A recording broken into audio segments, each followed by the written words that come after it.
Como se ha escuchado, esa sentencia ha sido emitida por mayoría. Eso quiere decir que existe un voto razonado y ese voto razonado es mío. Y hemos escuchado ya los hechos que se han dado por acreditados. Después de escuchar esos hechos que se han acreditado, este tribunal o mi persona en este momento dará a conocer el voto razonado. Con los informes rendidos por los peritos Herbert Mancilla Monterroso, Marta Elizabeth Castillo Barrios, Luz Mabel Grajera Ordóñez, los tres nombrados por la Contraloría General de Cuentas y la de Manuel Antonio Batres, nombrado por el juez quinto de primera instancia penal en resolución de fecha 11 de mayo del 2004 y a quien se le discernió el cargo en esa misma fecha, a quienes yo he de indicar que si no les interesa no lo leo. De todos modos, el voto razonado será posteriormente adjuntado a al proceso y a la sentencia. Esto es que debido a la bulla no leo y al desorden no leo el voto razonado, pero sí posteriormente.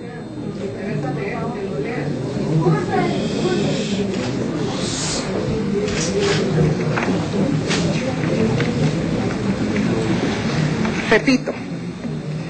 con los informes rendidos por los peritos Herbert Mancilla Monterroso, Marta Elizabeth Castillo Barrios, Luz Mabel Ordóñez, los tres nombrados por la Contraloría General de Cuentas y la de Manuel Antonio Batres, nombrado por el juez quinto de primera instancia penal en resolución de fecha 11 de mayo del 2004 y a quien se le discernió el cargo en esa misma fecha, a quienes yo sí les he dado valor probatorio por llenar los requisitos de idoneidad que exige la ley en cuanto a sus declaraciones e informes, y porque al hacer el análisis de cada uno de los informes que fueron firmados y ratificados por ellos, así como el contenido de sus respectivas declaraciones, lo único que me lleva a concluir es que cuando rindieron el informe de 23 de agosto del 2004 y los informes de fecha 15 de junio del 2010 y 21 de octubre del 2004, en los cuales indicaron las limitaciones que encontraron para dicho informe,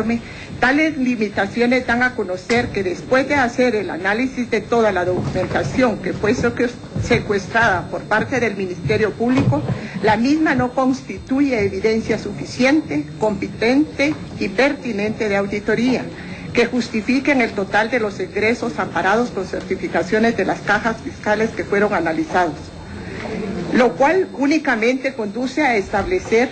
que en este resultado se dio precisamente porque al revisar la documentación no existía ningún documento contable pertinente para amparar los gastos efectuados, pues incluso los peritos refieren que únicamente localizaron fotocopias. Y las facturas originales que respaldan los egresos no relacionados con asunto militar de seguridad nacional son las mismas que aparecen en fotocopias y montos de los contratos en los archivadores con documentación clasificada como secreto, siendo concluyentes además de que tanto las fotocopias de las facturas y sus originales respaldan gastos clasificados como secreto y a la vez estos ingresos que no tienen la condición de secreto, lo cual es improcedente ya que un mismo documento está justificando dos egresos. El perito Batres explicó con claridad la relación existente entre el Acuerdo 16-2001 de fecha 27 de febrero del 2001 que aprueba la transferencia de los 120 millones de quetzales y su concordancia con los cheques números 50.561 y 50.572 girados a favor de Juan José de León Pineda por la cantidad de 72 millones de quetzales el primero y 48 millones de quetzales el segundo. Documentos que también concuerdan con 5 certificaciones operadas al renglón 285 de gastos de asunto militar de seguridad nacional. Y a este respecto los peritos fueron claros en indicar que el renglón 285 no corresponde al secreto militar, ya que a este corresponde el renglón 341. Todo ello demuestra que se trató de amparar el uso de los 120 millones documentalmente en forma totalmente anómala. por lo que, para mi criterio, la auditoría sí es concluyente. Aunado a ello, los peritos son determinantes, y en especial el perito Hernández Batres, que no se pudo determinar el destino y uso de esos 120 millones de quetzales. Lo anterior quedó corroborado con la declaración prestada por la testigo Rosa Dolores Guisa Ruiz de López, a quien le he dado también valor probatorio, porque la misma fue clara y precisa en sus manifestaciones y nos da a conocer que al momento de la ejecución de los hechos formulados en la acusación, ella trabajaba en el Ministerio de la Defensa Nacional, en el Departamento de Finanzas del Ejército, como encargada del negociado de caja, reconociendo que su jefe superior era Juan José de León Pineda, que los cheques se giraron a su favor, que están firmados por ella y el general Río Sosa, que al ponérsele a la vista los cheques reconoce que fueron endosados por Juan José de León Pineda, refiriendo que ello significa que él los cobró. Pero lo que es más importante es que la testigo es contundente en afirmar que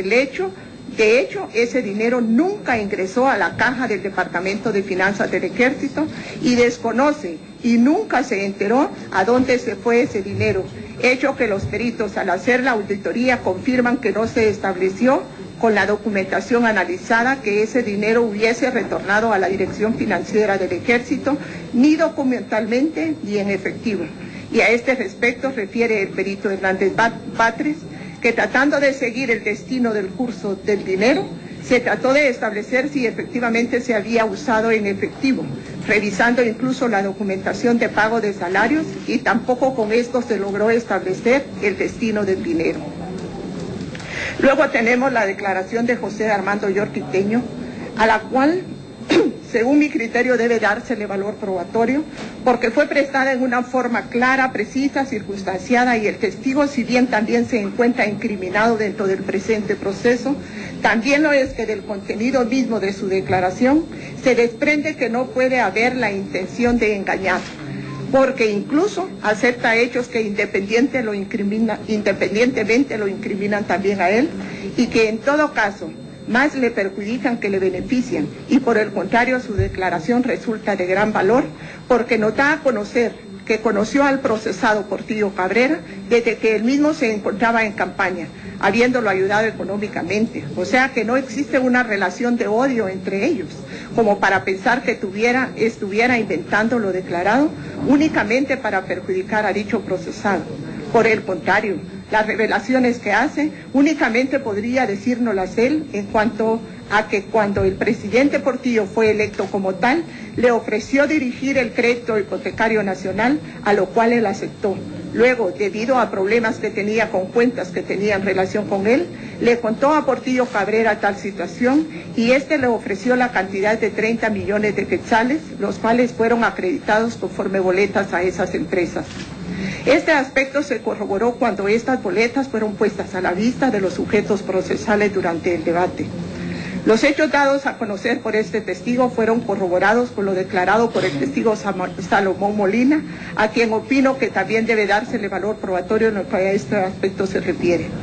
Todo ello nos explica la razón de por qué la urgencia en la transferencia de los fondos aprobados en el acuerdo 16-2001 y revela claramente la intención dolosa al crear dicho acuerdo, ya que me permite apreciar cómo surge la idea del hecho criminoso a efecto de lograr la obtención de fondos por parte del procesado Portillo Cabrera, utilizando los mecanismos que por su alto cargo tenía a su disposición, pues bastó con una simple solicitud efectuada al ministro Maza Castellanos para que se diera la transferencia referida. Y es así como tanto el procesado Arévalo Lax, quien fungía como ministro de la Defensa, y Maza Castellanos, participan con él en la emisión del acuerdo 16-2001, trasladando fondos del Ministerio de Finanzas Públicas al Ministerio de la Defensa Nacional sin los respaldos correspondientes. Se ha argumentado en relación a que el dinero no estaba a cargo de los procesados, y a este respecto debemos recordar que cuando se hizo la transferencia, tal dinero formaba parte del presupuesto del Ministerio de Finanzas Públicas y pasó a formar parte del presupuesto del Ministerio de la Defensa Nacional. Y el manejo de ese presupuesto sí era responsabilidad de tales acusados, sino de lo contrario, ¿qué objeto tendría el emitir acuerdos con la firma de los ministros y el presidente? Lo que me lleva a concluir que el manejo de ese presupuesto y por ende la custodia del mismo es parte de sus responsabilidades y por ende la custodia del mismo es parte de su responsabilidad, lo cual se deriva de las atribuciones que da el artículo 183 literal I y 194 literal A de la Constitución Política de la República de Guatemala. O sea, que una vez aprobado un presupuesto o una transferencia, los bienes pasan a formar parte de los fondos de cada institución y por ende ellos como autoridades máximas tienen la obligación de responder de esos fondos y de esa utilización que se le dé a los mismos. Tomando en consideración que el delito de peculado no exige para su consumación el apoderamiento objetivo del bien, sino que se consuma desde el momento de la sustracción, es decir, no interesa que el sujeto activo haga uso del dinero sustraído, solo interesa que se haya sustraído de la esfera administrativa. En este sentido, se evidencia con la prueba aportada el conocimiento de los tres acusados tenían de la transferencia de ese dinero, lo cual pareciera lícito, si no es que por el fin último que tuvieron esos 100 millones de quetzales, que fue el de haber desaparecido del erario público, inmediatamente de haberse trasladado al Ministerio de la Defensa Nacional, lo que me da la certeza jurídica en cuanto a Portillo Cabrera, que en todo momento tuvo el dominio del hecho, y que Arévalo Lax y Maza Castellanos consintieron que la sustracción se llevara a cabo. Por ende, se dio la existencia del delito de peculado contenido en el artículo 445 del Código Penal y los procesados son responsables directos conforme lo establece el artículo 10 y 36 del mismo cuerpo legal. Ese es mi voto razonado. Con esto damos por terminada esta audiencia. Se cita a las partes para 16 de mayo del año en curso para dar a conocer el resultado y la lectura de la sentencia a las 15 horas en punto.